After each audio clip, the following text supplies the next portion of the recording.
वशिष्ठ जी बोले, हे राम जी, तुम मेरे वचनों के अधिकारी हो, मूर्ख मेरे वचनों के अधिकारी नहीं।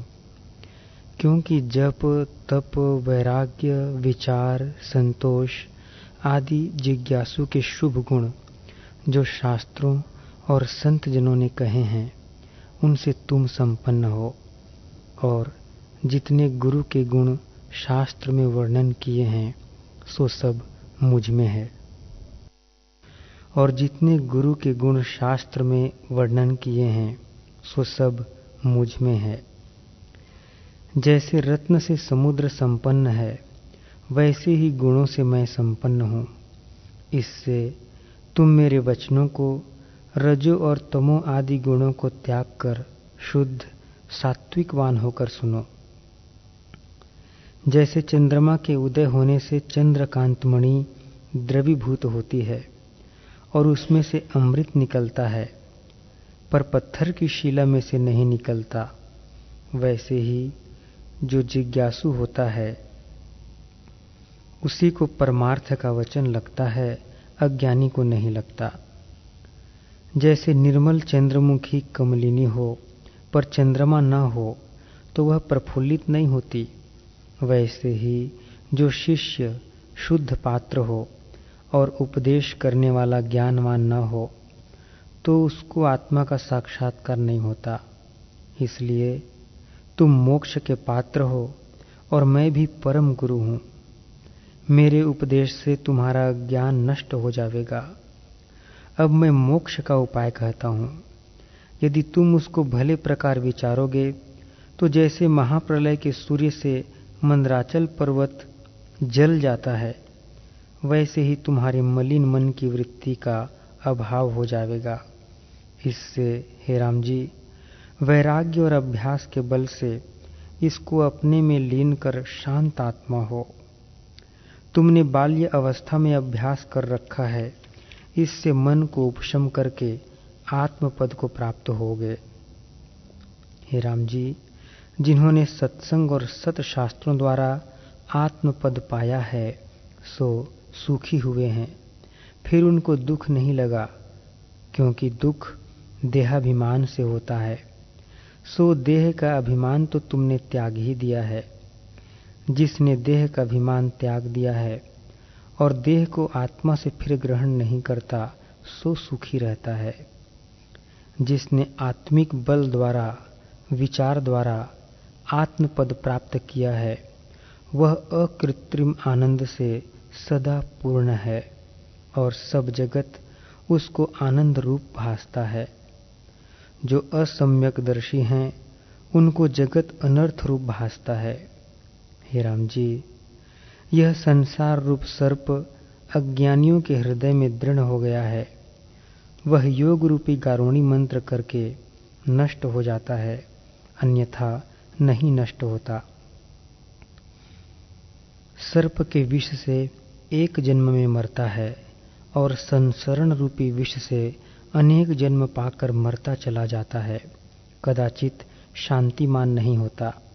हे राम जी, जिस पुरुष ने सत्संग और सतशास्त्र के वचन द्वारा आत्मपद को पाया है, वह आनंदित हुआ है और उसको भीतर बाहर सब जगत आनंद रूप भासता है और सब क्रिया करने में उसे आनंद विलास है। जिसने सत्संग और सतशास्त्रों का विचार त्यागा है और संसार के सम्मुख हैं, उसको अनर्थ रूप संसार दुख देता है। कोई सर्प के दंश से दुखी होते हैं, कोई शस्त्र से घायल होते हैं, कितने अग्नि में पड़े की नाई जलते हैं, कितने रस्सी के साथ बंधे होते हैं और कितने अंधकूप में गिर के कष्ट पाते हैं। हे राम जी, जिन पुरुषों ने सत्संग और सतशास्त्रों द्वारा आत्मपद को नहीं पाया, उनको नरक रूपी अग्नि में जलना, चक्की में पीसा जाना, पाषाण की वर्षा से चूर्ण होना, कोल्हू में पेरा जाना और शस्त्र से काटा जाना इत्यादि जो बड़े बड़े कष्ट हैं, प्राप्त होते हैं। हे राम जी, ऐसा दुख कोई नहीं जो इस जीव को प्राप्त नहीं होता। आत्मा के प्रमाद से सब दुख होते हैं। जिन पदार्थों को यह रमणीय जानता है सो चक्र की नाई चंचल हैं, कभी स्थिर नहीं रहते। सतमार्ग को त्याग कर जो इनकी इच्छा करते हैं सो महादुख को प्राप्त होते हैं, और उनका दुख इसलिए नष्ट नहीं होता कि वह ज्ञान के निमित्त पुरुषार्थ नहीं करते। जो पुरुष संसार को नीरस जानकर पुरुषार्थ की ओर दृढ़ हुआ है उसको आत्मपद की प्राप्ति होती है। हे राम जी, जिस पुरुष को आत्मपद की प्राप्ति हुई है उसको फिर दुख नहीं होता। अज्ञानी को संसार दुख रूप है और ज्ञानी को सब जगत आनंद रूप है, उसको कुछ भ्रम नहीं रहता। हे राम जी, ज्ञानवान में नाना प्रकार की चेष्टा भी दृष्टि आती है तो भी वह सदा शांत और आनंद रूप है। संसार का दुख उसको स्पर्श नहीं कर सकता क्योंकि उसने ज्ञान रूपी कवच पहना है। हे राम जी, ज्ञानवान को भी दुख होता है। बड़े बड़े महर्षि और राजर्षि बहुत ज्ञानवान हुए हैं, वे भी दुख को प्राप्त होते रहे हैं, परंतु वे दुख से आतुर नहीं होते थे, वे सदा आनंद रूप हैं। जैसे ब्रह्मा विष्णु रुद्र आदि नाना प्रकार की चेष्टा करते जीवों को दृष्टि आते हैं, पर अंतर से वे सदा शांत रूप हैं, उनको कर्ता का कुछ अभिमान नहीं। हे राम जी, अज्ञान रूपी मेघ से उत्पन्न मोह रूपी कुहड़ों का वृक्ष ज्ञान रूपी शरत काल से नष्ट हो जाता है। इससे स्व सत्ता को प्राप्त होता है और सदा आनंद से पूर्ण रहता है। वह जो कुछ क्रिया करता है सो उसका विलास रूप है। सब जगत आनंद रूप है। शरीर रूपी रथ और इंद्रिय रूपी अश्व हैं। मन रूपी रस्से से उन अश्वों को खींचते हैं।